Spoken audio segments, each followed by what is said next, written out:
Bien, interpretación de medidas. En esta oportunidad, el grupo 13 tiene el agrado de presentarles el tema interpretación de medidas. Primero empezaremos hablando acerca del marco conceptual, luego daremos una breve demostración y finalmente las conclusiones. Para empezar a hablar acerca de las unidades de medida y la medición, primero debemos empezar hablando acerca de la historia. Una de las formas más rústicas empleadas para medir fue utilizar la visión empírica. Es decir, se utilizaban los diferentes objetos que había y se los comparaba. Por ejemplo, este árbol es más grande que el otro, pero aquel es mucho más grande que este. Y así se comparaba. Después, el hombre se percató que podía haber elementos para comparar, un tercer elemento para comparar dos elementos. Y es así como se empezó a dar forma a la unidad de medida. Las civilizaciones, tanto griegas, romanas y más civilizaciones, utilizaban distintas formas de medidas no convencionales, como la cuarta, los pies, utilizar la medida de los brazos. Sin embargo, estas eran muy confusas o no tenían un patrón establecido. Es por eso que estos sistemas de medición, como creaban mucha confusión, se necesitaba encontrar un patrón de medida que sea estable en la naturaleza y que pertenezca al sistema decimal. Es así como aparecieron las unidades de medidas estables, como por ejemplo, y también los sistemas, como por ejemplo el Sistema Internacional de Medición. Los objetivos de esta exposición es interpretar los aspectos más relevantes de la medición, identificar qué tipos de documentos deben ser utilizados en circunstancias específicas y el papel que desempeñan en la medicina, definir el concepto de error de medición y sus tipos de errores. Para hablar de medición, primero debemos de conocer qué es medir. Este es un verbo de origen latín que es metiri. Este es un acto de comparar una cantidad determinada de algo con una medida. Claro está que van a tener tres elementos: el instrumento de medición, la escala de medición y el sistema de unidades de medición. Y va a depender mucho de la escala de medición que se adopte. ¿Cómo se utiliza esta medición y los instrumentos de medición en la medicina? Como hemos mencionado, la medición implica la asignación de un valor a una variable, pero en el ámbito de la medicina esto no siempre se va a realizar de manera precisa, pues existen dos tipos de variables: las variables objetivas, que van a depender de los instrumentos de medición, como es el caso al medir la estatura de una persona, las cifras de tensión arterial con el tensiómetro o la medición de la glucosa con el glucómetro.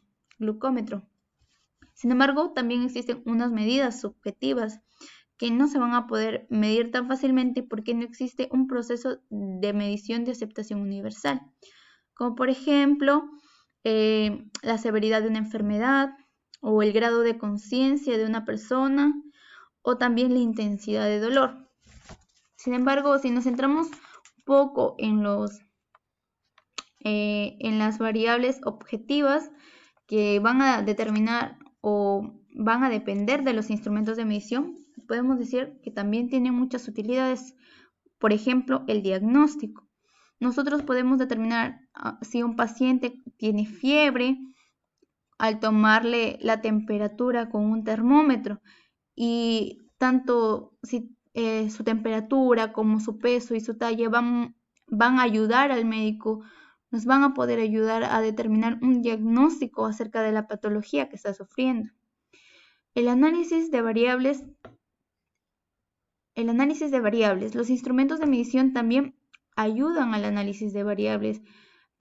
Por ejemplo, si un paciente tiene una medición de su presión arterial distinta en cada uno de los días de consulta, gracias a los instrumentos de medición y a las anotaciones que nosotros realizamos, podemos determinar o podemos inferir que hay hay una variación en su salud que puede estar afectándole. También permite la investigación. Los instrumentos de medida son importantes en la investigación, en los laboratorios, porque los médicos en el tiempo de pandemia, por ejemplo, están enfocados en encontrar una medida o una cura para esa enfermedad o un tratamiento. Y los instrumentos de medida pueden hacer que sus cálculos sean más concretos y más objetivos. En el tratamiento nosotros podemos determinar la cantidad de pastillas o de gramos que se le receta a un paciente de acuerdo a su peso, de acuerdo a su talla. Y también, por ejemplo, podemos determinar la cantidad de medicamento que se está inyectando o que se está midiendo a través de una jeringa. Errores de medición. Como sabemos, es la inexactitud que es inevitable al comparar una magnitud con su patrón de medida. Este error, como ya lo mencionamos, va a depender de la escala de medida empleada y se clasifica en distintos errores, como por ejemplo accidentales, aleatorios, sistemáticos, entre otros. Entre los errores sistemáticos dice que son constantes y se conocen las leyes que lo causan. Por ejemplo, en la imagen podemos ver distintas medidas que están juntas, pero que son muy distintas al valor real. Esto podría constituir un error sistemático, mientras que un error aleatorio, como podemos ver en la imagen, las medidas están muy dispersas, pero están más cerca del valor real. Sin embargo, en este tipo de error no se le conoce una ley o un mecanismo que lo causa.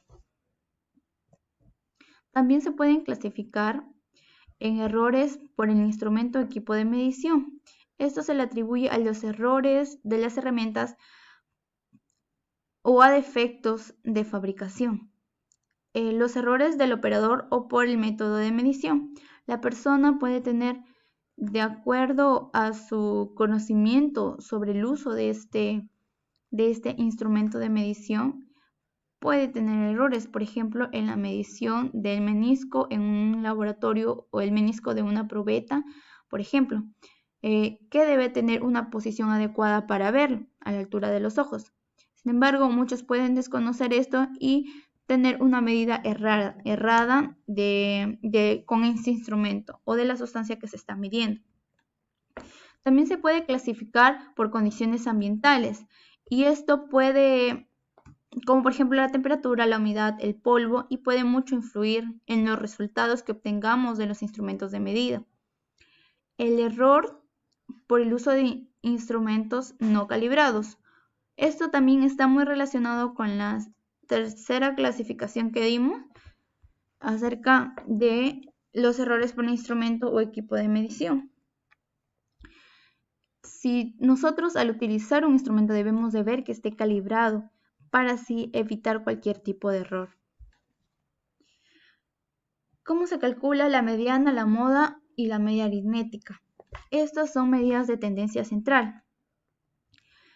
La mediana se va a ubicar los números de menor a mayor y si es impar se tomará el del centro, pero si es par se hará una semisuma. La moda es el valor que más se repite. La media aritmética es el valor que se obtiene al sumar todos los datos que tenemos y a dividir el resultado entre el número total de esos datos. Todos estos conceptos los vamos a aplicar en la explicación de la siguiente tabla. En el número 4 nos piden con un cronómetro medir el tiempo que demoran 10 pulsaciones en la ventana de la muñeca de uno de los integrantes del grupo y repetir el proceso 6 veces más y registrar la tabla. Tomaremos como ejemplo la primera lectura. Para calcular la media aritmética, nosotros vemos que se deben hacer la suma de todos los valores entre el número total de valores. Como nosotros hemos repetido 6 veces, se sumarán todos esos valores y se dividirá entre 6. Así, la media aritmética saldrá 0,42. Para hallar la mediana se deben de ordenar los números de menor a mayor, como podemos ver en la pantalla. Aquí se han ordenado los números y como son pares, se usará los números que se encuentran en la tercera y cuarta posición para hacer la semisuma. Entonces la mediana será 0,06,59. En cuanto a la moda, es el número que más se repite. Y viendo los números de manera ordenada, la moda o el número que más se repite es 0,6,59. De esa manera se ha trabajado con el resto de lecturas. En la tabla número 5 nos piden con una balanza realizar 5 pesadas y aplicar en la siguiente tabla. Aquí hemos calculado el peso de los floreros, la masa de los floreros, la botella de alcohol, una caja de chocolates, un par de zapatillas y una lámpara. Además, a cada valor le hemos agregado la incertidumbre de la balanza, que es 0,5, más o menos 0,05. Para hallar la media aritmética también se sumarán los valores, pero esta vez se dividirán entre 4, porque hay 4 valores. Y la media aritmética sale 2.950 gramos, porque todas estas medidas están tomadas en gramos. La mediana, se ordenarán los números de menor a mayor y se escogerá los números que están en la segunda y tercera posición en este caso, y se obtendrá la mediana, que es 2.775 gramos. En cuanto a la moda, es el número que más se repite. Y aquí el número que más se repite es 2.750 gramos. Lo mismo sucede en el resto de mediciones.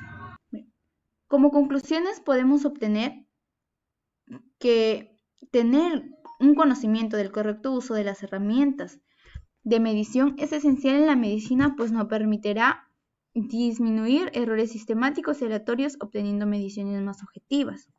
Además, el conocimiento de los posibles errores que se puedan cometer en el proceso de medición permite controlar la magnitud e influencia de estos en el resultado final. En el caso de los errores aleatorios, aun cuando no pueden ser eliminados del resultado final, es posible acotar el intervalo de incertidumbre y con ellos lograr la certeza de su valor, como lo hemos hecho en las tablas anteriores. Aquí podemos ver nuestras referencias que hemos utilizado y bueno, esto sería toda la exposición. Gracias.